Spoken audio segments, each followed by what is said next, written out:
G'day, my name is Andy Scott. I'm the publisher with Smart Property Investment, and welcome to Property Hunter.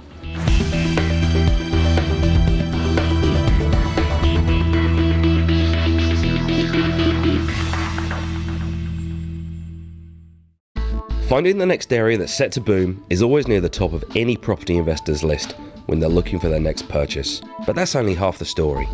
As any professional buyer will tell you, no two properties are the same. Even seemingly identical looking ones situated on the same street will have subtle but distinct differences. And it's these differences that can have a massive impact on whether you've picked up a great asset or lumbered yourself with a lemon. In this show, Smart Property Investment takes a professional buyer through a property and gets them to cast their critical eye over the place. This week, we're in the suburb of Raby. Garth Mikowski from Dugmore Harcourts tells us more. Raby's a tremendous marketplace. It sits within our northern suburbs of the Macarthur region. It's predominantly a mum and dad market, so we find that in Raby, our young mums and dads, established mums and dads that have raised their children here, live here. We get a small mix of investors that do come into this marketplace. It's highly sought after, mainly because of its locale. It sits on the gateway of the M5 and M7 motorways, which makes it a really great choice for commuters and people that maybe need to travel into the city. Now let's meet our property hunter. I purchased my first property when I was 19, which is back in 1993, and my current portfolio stands at 45 properties. Overall for clients though, we've bought well over 2,000 properties. Okay Todd, so here we are. First impressions, what do you start looking for? Where do you start your tour? You can tell it's an owner-occupied home. It's obviously original, a little bit dated.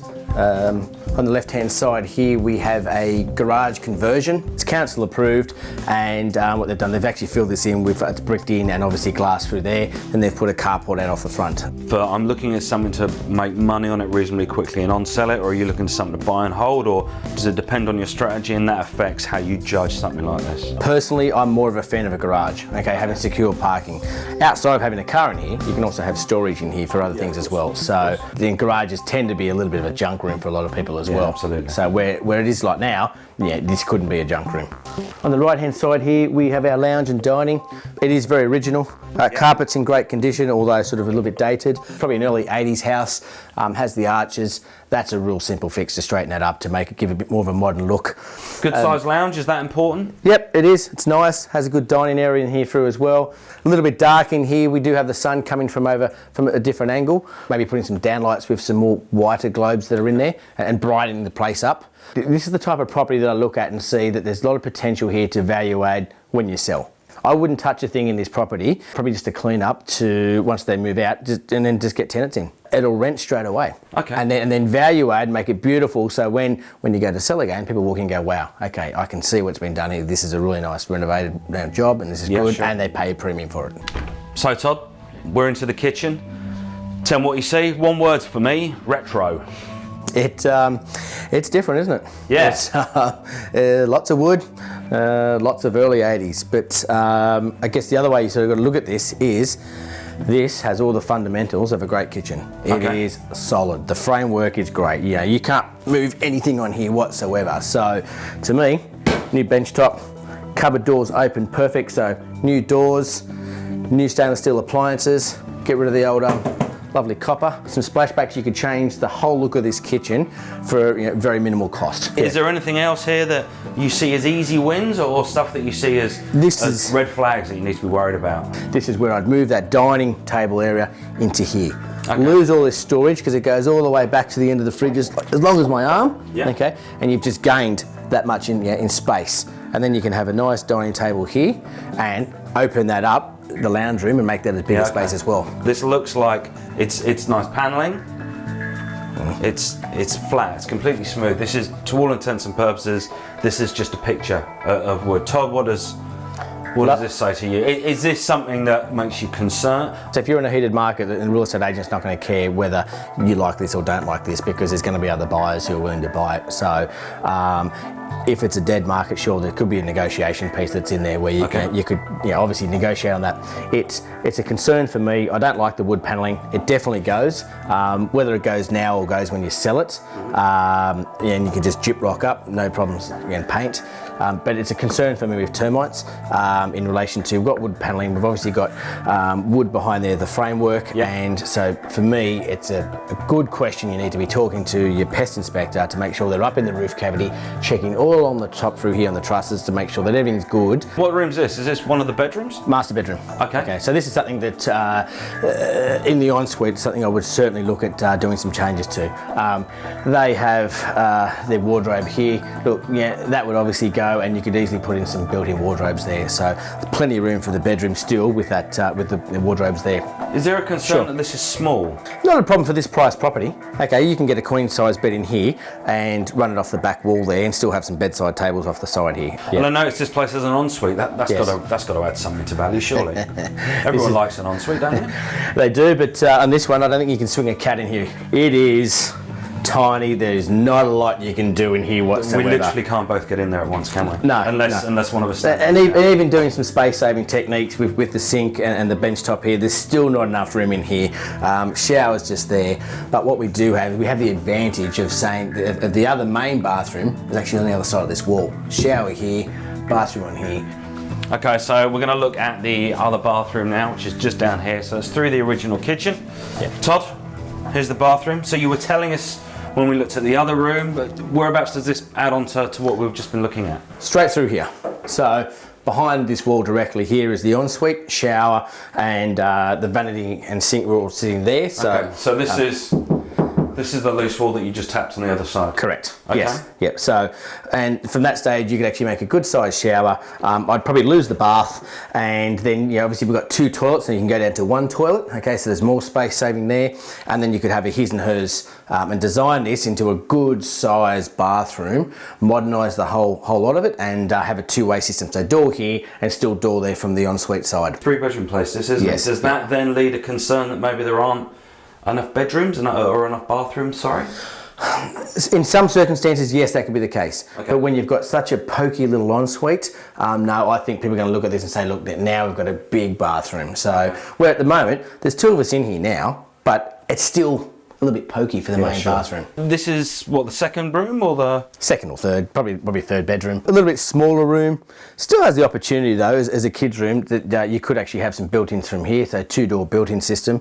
As you can see, that there's not a lot of storage in through here, and you can still have a king single in through here or a double. Good enough for a kid's bedroom. Yeah, okay. But the other bedroom's just through there, so Yes. let's go and check that out straight away. It feels a bit bigger than the room next door. Much bigger. We have storage already in here with wardrobes. I would probably change the wardrobe system and have it coming off through here. Okay, so you could have 2 large double door wardrobe there built in, and then obviously with that extra room there, you could easily run a double in through here. How could I make this room that would add $5, $10, maybe even $15 a week on the rent? For me, if I was looking at this as an investment, yes, I would do the built-ins. One, you don't want them carrying in wardrobes and bashing and scratching walls when tenants are moving in and out. 2, it's already done, and a lot of tenants actually don't have the wardrobes that they've already got, so they have to go and buy it. So they want built-ins. So, and for the minimal cost, absolutely, I'd get that put in. Okay, so, well look, we've done the inside of the house. Let's go and check outside. All right. This is the outside space. Look, I've got to say, first impressions, It's great. this looks awesome. Great entertaining area. I like the benches around the outside, so you could have a party here, no problems whatsoever. Is this something that straight away this adds a lot of value for this part of the area? Perfect. You see, People love being outside. look, it's a great area, and look, if we sweep through, we can even come out here to the backyard. There's even more space as well. It would appear that there was some sort of pool in through here, whether it was above or in ground, I'm not too sure, but I would say at some stage there would have been something in through here. If there is a pool under here and it's not been dug up properly, you could be looking at a 10, 15 grand hole here. Is that something that you need to check out? Is that something that doesn't concern you, or is it something that you see as some way that you can use leverage? Did this owner have the pool? We don't know. It could have been previous owners. I guess you've just got to ask the questions and probe. One little concern while we're here is I'd have my building inspector check what is going on with whatever this framework is that we've got above here in this pergola area. So it almost, to be honest, it looks like it's supporting the fence. So I don't know if the fence is coming this way or going that way, but it looks like it's holding the fence up. So I would just make a note to the building inspector, okay, let's have a look at this. Does it need to stay? What's the story? As far as the garden work, yeah, nice. You can see some wood rot down through the bottom of the fence in through here. Yeah, the fencing here is I don't think it needs to be replaced yet, but it's not fantastic. Is it something that you look at these things and go, if that's got a year on it, that gives me a concern. If I think there's 3, 4, 5 years of that thing left standing, I'm not worried about it. It's a factor you need to obviously put into knowing cost that you may need to spend that down the track. Yeah, for sure. So we've come back from the place that we've looked at today. Look, I think the first thing to stress is we're not looking at this as a principal place of residence. We're looking at this from an investment property perspective. From what you saw, talk us through some of the highlights, talk us through some of the lowlights. How do you sort of assess a property like that? The first room that you could certainly add value to was combining the bathroom with the ensuite, making that into one two-way bathroom. And I know you're limiting back to one bathroom, you're making it a nice big room and getting it nice and bright. I think that, yeah, certainly could add value there. Any other rooms that you could add value, you think, significantly to that? That kitchen was very original, very dated, structurally sound, so I think you could actually do the kitchen on a relatively small budget there to certainly improve that, most definitely. Best part was that outdoor entertaining area. I don't think there was much to spend there at all, just a couple of little mild changes. Great for tenants to look at from a rental perspective, and then again on resale, perfect for people looking at to say, yeah, look, yeah, it's sort of had that indoor-outdoor living. Was there a part of the property that concerned you? One part that I would probably pay more special attention to was that wood panelling, with the possibility of any sort of termite damage or any sort of what's behind that wood panelling. Overall, do you think it's a property that you'd consider adding to your portfolio? So overall, I think that property, yeah, it is a good property. It's quite suitable. It'd be something that I would definitely look at. There's some fairly simple and easy and low budget value adds, and good for as a rental property as is, but then certainly value add on the resale. That's all we've time for in this episode. Join us next time as we do more property hunting.